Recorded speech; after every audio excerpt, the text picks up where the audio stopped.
आज का मेरा व्लॉग वीडियो है ग्राम पहरिया पाठ मंदिर, जो कि सबसे अद्भुत और चमत्कारिक मंदिर में से एक है।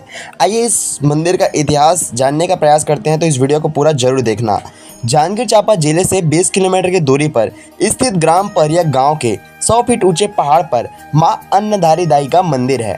चारों तरफ हरियाली से घिरी मंदिर अन्नधारी दाई की महिमा अपरंपार है। यहाँ के जंगलों में माँ अन्नधारी दाई का वास माना जाता है। मान्यता है कि जंगल से पेड़ काटना तो दूर, सूखी हुई टहनियाँ लोग अपने घर नहीं ले जा सकते।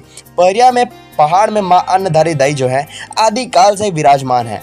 मान्यता है कि जंगल में माँ अन्नधारी दाई के वास करने के कारण जंगल के हर पेड़ हर मौसम में हरे भरे रहते हैं।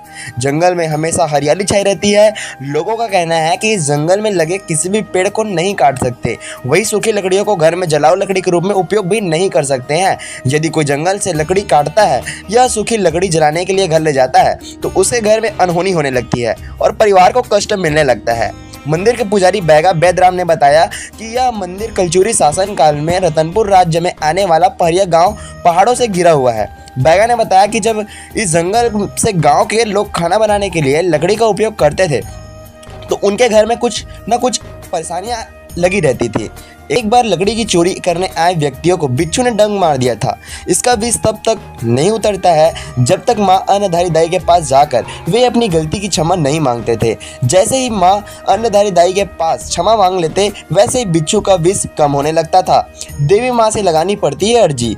यहाँ के लकड़ी और पत्थर को ले जाने के लिए पहले माँ अन्नधारी दाई के मंदिर में पूजा अर्चना कर अर्जी लगानी पड़ती है। इसके बाद ही यहाँ से लकड़ी और पत्थर ले जा सकते हैं। यहाँ से लकड़ियाँ केवल होली, डाल, नौधा, रामायण, भागवत हवन में ही उपयोग में लाया जाता है।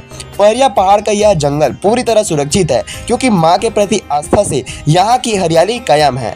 क्या आपको इसके बारे में पता था? आप हमें कमेंट करके जरूर बताएं। और क्या आपने अन्नधारी माँ पहरिया पाठ में जा करके माँ का दर्शन किया है, ये भी हमें कमेंट करके जरूर बताइएगा। मिलता हूँ फिर मैं ऐसी कुछ आपके लिए नॉलेजेबल वीडियो लेकर के, नॉलेजेबल व्लॉग वीडियो लेकर के। तो हमारे चैनल को सब्सक्राइब करना ना भूलें। धन्यवाद। मिलते हैं फिर अगले वीडियो में।